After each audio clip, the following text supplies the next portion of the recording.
Halo teman-teman, kali ini kita akan membahas mengenai modul kelarutan dan koefisien partisi yang digunakan dalam praktikum farmasi fisika.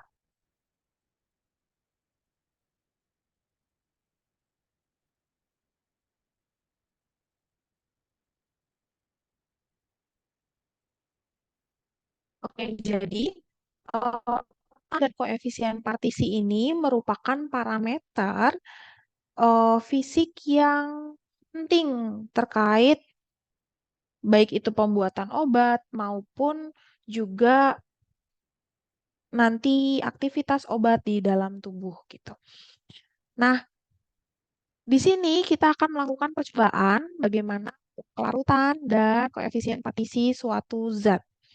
Tujuannya, yang pertama menentukan kelarutan secara kuantitatif. Nah, ini ada di percobaan ini, bagaimana caranya dengan gravimetri dan titrasi gitu ya. Yang kedua, memahami dan menjelaskan faktor-faktor yang mempengaruhi kelarutan suatu zat. Jadi faktornya ada apa aja? Di sini ada pengaruh suhu, kemudian pelarut campur dan surfaktan. Yang ketiga itu mengetahui dan memahami usaha-usaha yang dapat dilakukan untuk meningkatkan kelarutan zat aktif. Maksudnya gimana? Dari sini teman-teman tahu, oh suhu itu nanti kalau mau makin larut berarti suhunya harus diapain? Kalau mau makin larut berarti pelarut campurnya harus seperti apa? Kalau mau semakin larut berarti surfaktannya harus seperti apa gitu. Kemudian yang terakhir adalah menentukan koefisien partisi. Di sini zatnya asam salisilat ya. Nah, untuk kelarutan dulu, untuk pengaruh suhu dan terhadap kelarutan asam benzoat, itu teman-teman lakukan sesuai modul, nanti suhunya itu ada suhu 10 derajat, 25 derajat, dan 45 derajat. Jadi teman-teman timbang, berarti timbangnya 3 kali ya. Untuk 10 derajat, untuk 25 derajat, dan 45 derajat. Kemudian nanti setelah ditimbang dilarutkan tuh dengan aquades di masing-masing suhu tersebut. Kemudian aduk campurannya selama 2 menit. Nah, setelah dicampur, disaring, nanti kertas saringnya dikeringkan di oven suhu 100 derajat. Kemudian timbang sisa asam benzoat yang tertinggal di atas kertas saring. Nah, ini nimbang ini berarti kita pakai metode gravimetri ya. Kemudian teman-teman bisa hitung kelarutan dan bandingkan di ketiga suhu ini gimana. Seperti ini prosedurnya. Jadi 200 mg asam benzoat plus 25 kuades bersuhu 10 derajat masukkan ke dalam beker dengan ukuran 100, kemudian aduk 2 menit di sini. Aduknya bisa pakai batang pengaduk ya berarti. Nah, langkah kedua adalah jangan lupa teman-teman timbang dulu kertas saringnya yang mau digunakan. Jadi sebelum nyaring itu timbang kertas saringnya dan cawan. Cawan dan kertas saring yang digunakan itu ditimbang dulu. Baru saring larutan gitu ya. Nanti larutannya tersaring ke dalam beker lain misalnya yang di bawah namanya filtrat, yang di atas namanya residu yang tertinggal. Nah, residu inilah berarti residu beserta kertas saringnya dimasukkan ke dalam cawan. Cawan ini masukkan ke oven. Ovennya disetting suhu 100 dan biarkan hingga bobotnya kering. Hingga kering. Kering itu berarti adalah bobotnya stabil. Jadi nanti kalau misalnya sudah ada yang kering, teman-teman akan tahu berapa sih bobot residunya. Residu itu berarti adalah bobot yang tidak larut. Berarti bagaimana cara hitung yang larutnya? Ya sudah, berarti bobot bobot totalnya nanti ditimbang artinya kan dicawan, ada kertas saringnya sama ada residunya. Ini ditimbang, dikurangi bobot cawannya, dikurangi bobot kertas saringnya. Nanti dapat bobot residunya gitu ya. Nah, kelarutannya berarti 200 mg dikurangi bobot residunya berapa. Jadi teman-teman dapat bobot yang larut seperti itu ya. Ulangi prosedurnya untuk suhu ruang 25 derajat dan 45 derajat. Ulangi persis. Nanti tiap suhu berarti punya bobot berapa yang larut. ya di data pengamatan. Kemudian untuk prosedur B, pengaruh pelarut campur terhadap kelarutan suatu zat. Teman-teman, ini ambil paracetamol 125 mg, masukkan ke Erlenmeyer, tambahkan Aquades sebanyak 40 ml. Nanti titrasi dengan etanol 96 sampai paracetamol larut sempurna. Jadi sebenarnya kalau paracetamol dilarutin di air doang, dia nggak bakal larut sempurna. Nah, teman-teman titrasi dengan etanol sampai dia larut sempurna. Jadi titrasinya bukan perubahan warna, tapi terlihat dia larut tidak ada partikel lagi. Ketika sudah larut, nanti kita bisa hitung konstanta dielektrik dan hitung kalau kita misalnya mau formulasi dengan propilen glikol itu butuh berapa. Nah, ini berarti gambarannya seperti ini. Nanti etanol 96 akan ada di buret. Kemudian paracetamol 125 mg dan Aquades akan ada di Erlenmeyer. Teman-teman titrasi. Titrasi berarti kan tambahkan tetes per tetes ya. Hingga larut sempurna. Berarti nanti dicatat volume etanol yang dibutuhkannya. Larut sempurnanya seperti apa terlihat secara mata itu tidak ada partikel lagi seperti itu. Nah, paracetamol ini secara teori akan larut sempurna apabila konstanta dielektriknya mendekati konstanta dielektrik campuran pelarut. Jadi dari percobaan ini kita mau cari konstanta dielektrik campuran pelarut yang bikin dia larut itu seberapa banyak. Ini adalah lambang untuk konstanta dielektrik. Jadi kita cari konstanta dielektrik pelarut campur dikali dengan konsentrasi campuran sama dengan konsentrasi air kali konstanta dielektrik air ditambah konsentrasi etanol tambah konstanta dielektrik etanol. Konsentrasinya mau dalam apa nih? Mau dalam apa? Misal mili boleh, persen boleh. Kalau persen berarti kan airnya butuh 40 mili. Misal nanti etanolnya butuh 20 mili. Artinya totalnya adalah 60 mili. Ini berapa persennya? Ini berapa persennya? Boleh. Jadi konsentrasi ini boleh dalam bentuk apapun satuannya asal sama. Nah, kalau misalnya mau dalam mili, berarti total campuran ya. Misal, berarti konsentrasi campuran adalah 60 mili. Airnya pasti 40 mili. KD airnya berapa? Etanolnya berapa sesuai pengamatan, misal 20 mili, K etanolnya berapa. Nah, yang dicari adalah konstanta dielektrik pelarut campur. Ini adalah tabelnya. Etanol artinya etil alkohol ya, walaupun tadi 96% kita anggap KD-nya 25,7. Kemudian untuk air berarti 80,4 ya. Nanti ada hitungan propilen glikol berarti 33,0. Ini contoh menghitung konstanta dielektrik. Contohnya dia pakai satuannya adalah persen. Artinya kita taruh dulu etanol berapa persen, gliserin berapa persen, propilen glikol berapa persen, air berapa persen gitu ya. Nah, total campuran pelarut ini kan pasti 100%. Makanya konstanta dielektrik ini dikali 100% gitu ya. Nanti dia bisa pindah ruas, 100-nya bisa jadi di bawah.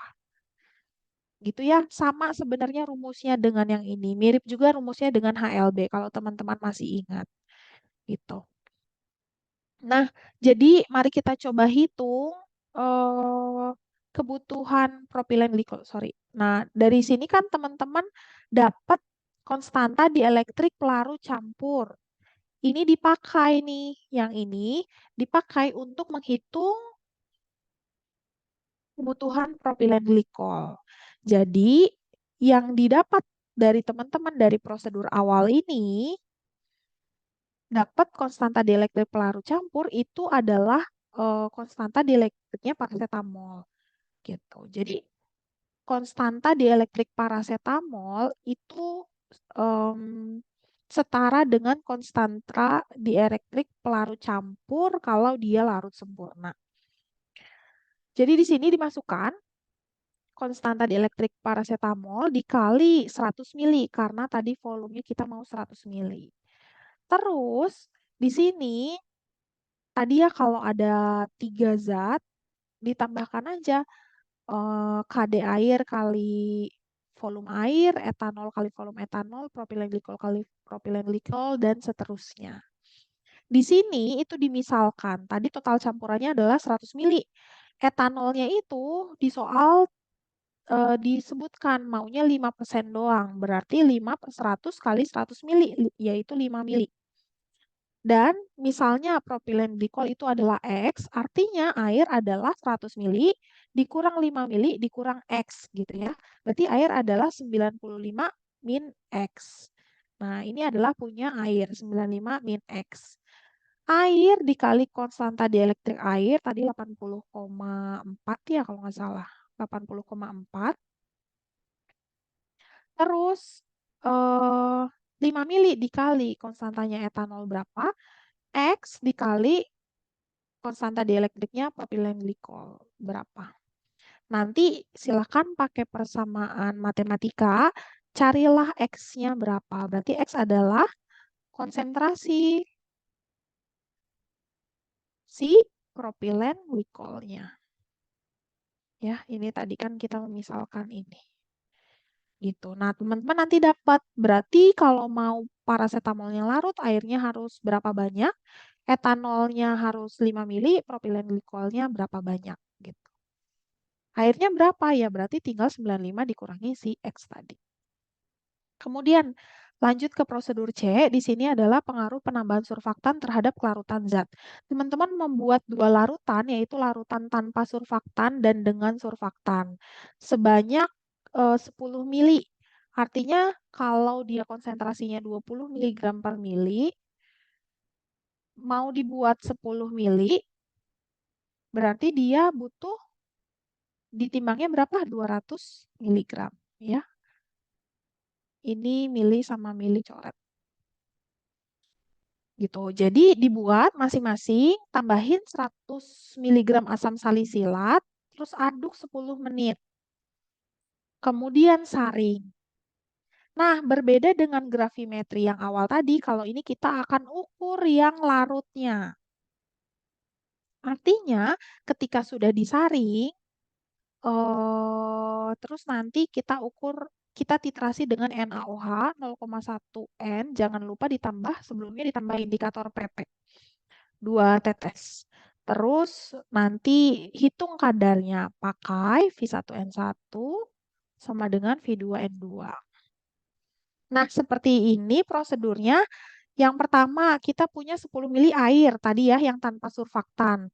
Yang di beker kedua, kita punya 10 mili larutan twin 60 gitu. Terus airnya ditambah asam salisilat 100 mili, aduk 10 menit. Beker kedua juga sama, aduk 10 menit. Kita saring. Nah, sebelum disaring, basahkan dulu ya kertas saringnya dengan aqua saja. Dikit. Nah, sudah ketika udah basah kertas saringnya, kita saring, ambil filtratnya. Filtrat inilah yang akan kita titrasi. Kita titrasi di mana di atas di buret adalah NaOH 0,1 normal, di bawah adalah filtrat plus phenolphthalein 2 tetes. Ya. Nah, titrasi sampai titik akhir titrasi berwarna pink, hitung jumlah asam salisilat yang larut. Caranya gimana? V1N1, V2N2. Diketahui hasil pembakuan NaOH-nya 0,999 N. Sorry, ini salah ya. Harusnya 0,099 N. Jadi nanti misalnya nih, volume NaOH yang dibutuhkan adalah 5 mili. 5 dikali 0,099 N sama dengan tadi volume itunya berapa? Dikali N2 gitu. Atau kalau misalnya teman-teman mau mencoret ini juga boleh. Nanti intinya adalah cari masanya. Teman-teman bisa jabarkan normalitas menjadi rumus yang ada masanya. Ya, kemudian nanti volumenya bisa dicoret. Teman-teman cari massa asam salisilat. Miligramnya berapa? Diketahui mR salisilat adalah sekian gitu. Jadi gunakan rumus normalitas. Nah, nanti hitung untuk yang tanpa surfaktan dengan surfaktan, bandingkan keduanya seperti apa. Lanjut, kita ke koefisien partisi. Di sini teman-teman akan melihat distribusi kelarutan di namanya pelarut organik dibandingkan dengan air gitu. Caranya ikuti modul, timbang 1 gram asam salisilat, larutin dengan 10 mili etanol. Tambahkan Aquades hingga 100 mili. Jadi nanti di sini di kalian bikinnya di labu ya, di labu 100 mili itu 1 gram asam salisilat ditambah dulu 10 mili etanol. Kemudian kita atkan sampai 100 mili. Diat ya, jadi totalnya adalah 100 mili. Dapat larutan ini kemudian dipipet, diambil sebanyak 15 mili. Masukkan ke dalam sini. Ditambah kemudian 15 mili ditambah 10 mili kloroform plus 20 mili Aquades. Jadi totalnya adalah 15 tambah 10 tambah 20, 30, 45 mili ya. Di dalam corong pisah. Ini adalah corong pisah. Gitu. Nanti akan terlihat ada fase yang terpisah. Gitu. Satu dengan yang lain. Nanti teman-teman coba bahas mana yang di atas, mana yang di bawah. Itu terkait dengan BJ ya. Yang di bawah apakah kloroform ataukah air gitu. Nanti silahkan dibahas. Kemudian dikocok, cara ngocoknya hati-hati. Silahkan nonton dulu videonya bagaimana cara penggunaannya. Saya akan lampirkan. Caranya gini, kedua fase campuran ditambahkan melalui bagian atas. Maksudnya tadi kan kita masukin ya lewat atas ini kita masukin campuran kloroform dan Aquades tadi. Terus stopcocknya harus dalam keadaan tertutup itu yang sebelah sini ya. Ini harus dalam posisi tertutup. Corongnya dikocok perlahan. Jika dua larutan dicampur bersama terlalu kuat, maka dia akan terbentuk emulsi gitu ya. Kocoknya perlahan aja. Kita nggak mau membentuk emulsi. Soalnya kita mau memisahkan kan. Namanya juga corong pisah. Nanti kemudian corong itu kalau kita kocok sebenarnya dia menimbulkan gas. Ada tekanan di dalamnya. Untuk mencegah tekanan itu, maka stopcocknya dibuka sedikit. Nah, ini hati-hati. Kadang suka ada yang tutupnya itu lepas, jadinya pecah, harus mengganti. Jadi ketika megang harus diperhatikan juga cara pegangnya gimana. Kita pegang bawahnya dan pegang juga tutupnya. Supaya tidak lepas gitu ya. Dan untuk mengurangi tekanan, silakan habis dikocok dibuka sedikit supaya gasnya keluar gitu. Nah, kemudian nanti diginikan kembali, terus kita buka untuk memisahkan. Kita ambil dulu bagian bawahnya, baru nanti bagian atasnya juga bisa kita ambil. Secara gravitasi ya. Nah, dari sini sebenarnya si asam salisilat itu dia akan terdistribusi. Misalnya ada asam salisilat, ada yang larut di atas, ada yang larut di bawah. Berarti ada yang larut di kloroform, ada yang larut di air gitu ya. Nanti mana fase kloroform, mana fase airnya silahkan dibahas. Kemudian setelah dipisah, kita punya dua larutan ya. Dua larutan yang berbeda. Nah, titrasi lah. Berarti contohnya nih fase air ditambahin PP 2 tetes, titrasi dengan NaOH.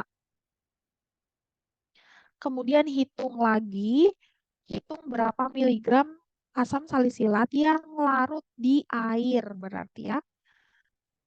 Ulangi lagi dengan fase kloroform. Fase kloroform tambah PP 2 tetes dititrasi dengan NaOH. Nanti berapa yang larut di kloroform. Nah, ini NaOH hasil pembakuannya diketahui 0,099 normal. Carilah masanya. Dari situ teman-teman punya massa zat yang larut di air sama massa zat yang larut di kloroform. Nah, eh, kloroform ini adalah sebagai pelarut organik atau kalau di modul dia tulisannya lipid ya. Yang bawah adalah air. Teman-teman cari molarnya. Hitung molaritasnya berapa. Setelah hitung molaritasnya, tentunya dengan volume yang tadi digunakan ya. Tadi kan volumenya sudah ada di corong berapa banyak. Nanti kemudian dibandingkan. Jadi P adalah P adalah konsentrasi molarnya yang di kloroform per konsentrasi molarnya yang di air. Konsentrasi molarnya si asam salisilat ya maksudnya. Gitu. Itu adalah P. Nanti bisa dibuat log P. Kalian buatlah log P. Kalau log P hasilnya berapa gitu. Nanti bisa dibahas. Berarti kalau log P-nya sekian, artinya asam salisilat itu sifatnya seperti apa gitu. Karena semua zat itu sebenarnya punya koefisien partisi ya nih. Semua senyawa tertentu pada suhu tertentu akan memisahkan dirinya di antara dua pelarut yang tidak saling bercampur. Makanya tadi sengaja kita pakai pelarut yang tidak bercampur, tidak membentuk emulsi.